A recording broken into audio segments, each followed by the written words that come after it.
మొన్న వెళ్ళాడు. ఎందుకు వెళ్ళారు? గంజాయి బ్యాచ్ రౌడీని పలకరించడానికి రౌడీ షీటర్ కోసం వెళ్తారా మీరు?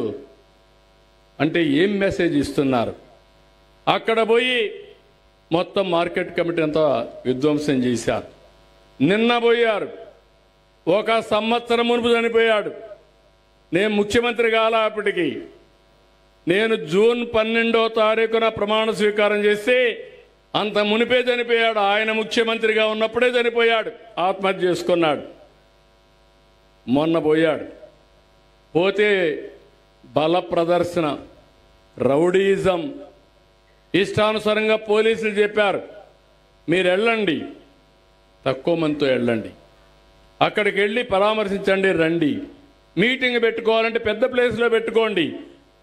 ఇరుకు సందుల్లో మీటింగులు పెట్టి అక్కడ తొక్కేస్తే ఏమవుతారు వద్దని చెప్పి సజెషన్ ఇస్తే వీళ్ళు చేసిన పని ఇష్టానుసారంగా పోయి కడాన తమ్ముళ్ళు ఎంత క్రూరమో మీరు ఆలోచించండి. మీరు ఎక్కడన్నా పోతా ఉంటారు కారులో, ఎవరికైనా యాక్సిడెంట్ అవుతుంది, ఏం చేస్తారు మీరు? నిలబెడతారా లేదా? మానవత్వంతో హాస్పిటల్కి తీసుకుపోతారా లేదా? మీరు ఏం చేస్తారా? చేస్తారా లేదా? చేస్తామంటే జైలుపైకి ఎత్తండి. మనకు అది జరిగినప్పుడు అది కోరుకుంటామా లేదా అని నేను అడుగుతున్నా. అలాంటిది నీ కారు కింద పడి ఒక అతను ప్రమాదంలో పడితే కుక్కను మారిగా తీసి పక్కన బారేసి వీళ్ళు నేరుగా వెళ్ళిపోతే అతను హాస్పిటల్ తీసుకుపోవడానికి లేట్ అయ్యి అతను చనిపోయాడు. Hit and run. అంటే నీకు మనుషుల యొక్క ప్రాణం అంటే విలువే తెలియడం లేదు.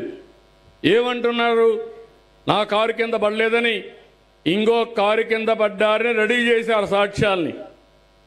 భగవంతుడు ఓసారి పంపిస్తూ ఉంటాడు. ఈసారి నేను ఏమాదలుచుకోవాలా? నేను అంతా ఇన్ఫర్మేషన్ సంపాదించమంటే మా పోలీసులు తీసుకుంటే క్లియర్ కట్గా ఫారెన్సిక్ ఎవిడెన్స్లో కూడా సాక్ష్యాలు వచ్చాయి. ఈయన కారు కిందనే పడ్డాడు, వీళ్ళు లెక్క పెట్టుకోలేని చెప్పి చాలా క్లియర్గా వచ్చింది. ఎవిడెన్స్ ఉంది, వీడియోస్ ఉన్నాయి. ఏం తమ్ముళ్ళు మీకు బాధ అనిపించదా? నేను ఎలాంటి వాళ్ళతో రాజకీయం చేస్తున్నాను? నా జీవితంలో నేను ఎక్కడ కూడా ఒక వ్యక్తిని కొట్టింది కానీ, నా మీద కేసులు పెట్టించుకున్నది కానీ ఎక్కడా లేని పరిస్థితిలో ఇప్పుడు నేను నేరస్తులతో రాజకీయం చేయాలంటే చేయకపోతే మిమ్మల్ని కాపాడుకోలేను, చేస్తే ఇలాంటి ఇబ్బందులు. అందుకే మీరు కూడా గుర్తుపెట్టుకోవాలి, మీ అమ్మాయికి పెళ్లి చేయాలంటే, మీ అబ్బాయికి పెళ్లి చేయాలంటే 7 తరాలు వెనక్కి చూస్తారు.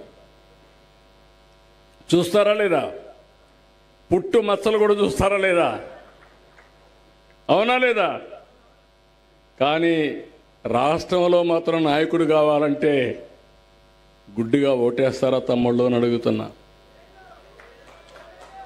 కులము, మతము లేకపోతే తప్పుడు సమాచారం చెప్తే నమ్మడం ఇది సబబా అని మిమ్మల్ని అడుగుతున్నా.